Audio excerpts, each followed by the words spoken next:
नमस्कार, बहुत स्वागत है आपका। DSD न्यूज़ देख रहे हैं आप और आपके साथ मैं हूं देवाशीष कुमार। सुपर 100, जी हाँ, हमने आपको अभी थोड़ी देर पहले दिखाया कि सुपर 100 में किस तरह से आज एंट्रेंस एग्ज़ाम की प्रक्रिया जो है वो चल रही है। सुपर 100 को किस तरह से चलाया जा रहा है और सुपर 100 आखिर है क्या? इन तमाम चीज़ों की जानकारी देने के लिए इस वक्त हमारे साथ खास बातचीत के लिए बिहार के पूर्व DGP अभ्यानंद जी हैं, जो एक मार्गदर्शक के तौर पर सुपर 100 से जुड़े हैं। उनसे जानते हैं। सर, सबसे पहले SD न्यूज़ में बहुत स्वागत है आपका। धन्यवाद। सर, सुपर 100 ये है क्या? ये हम सबसे पहले आपसे जानना चाहेंगे। ब्रह्मजन चेतना मंच एक संस्था है सामाजिक, जिसने आपस में निर्णय लिया कि वो ब्रह्मजन समूह के जो बच्चे हैं, गरीब हैं, टैलेंटेड हैं, खास करके मैथ्स, फिज़िक्स, केमिस्ट्री में, उनको मदद करेंगे IIT की तैयारी करने में। क्योंकि मेरा तजुर्बा था इस फील्ड में, तो उन्होंने मुझे अप्रोच किया। और अमूमन मेरा एक अपना सिद्धांत है कि जब भी कोई समूह आए और मदद मांगे इस तरह के प्रयास में, तो मैं उनको अपना तजुर्बा शेयर कर देता हूँ और उनकी पढ़ाई के मामले में मदद कर देता हूँ।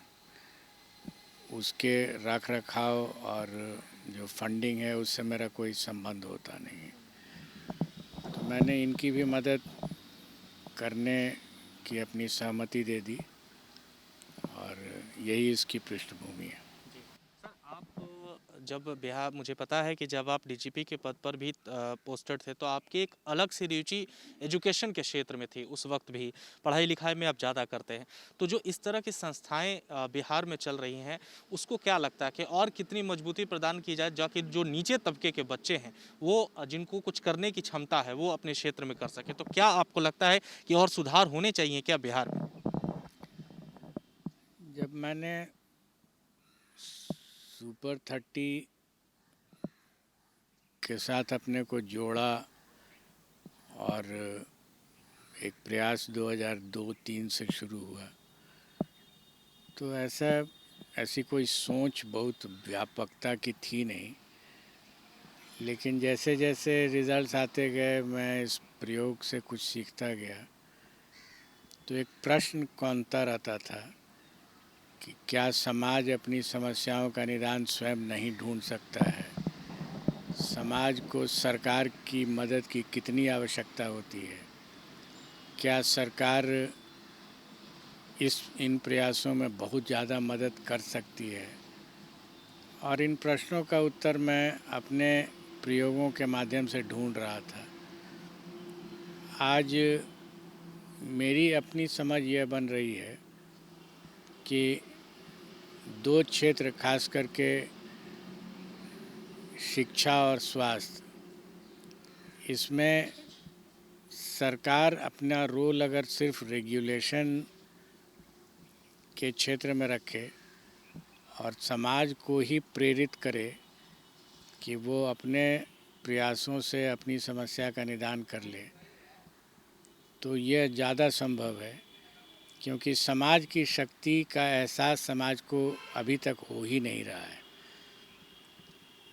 समाज में इतनी शक्ति है, वो कहीं वो हनुमान जी की तरह हो गई है, जिनको बताना पड़ता है कि आप में शक्ति है, आप जगिए और चलिए।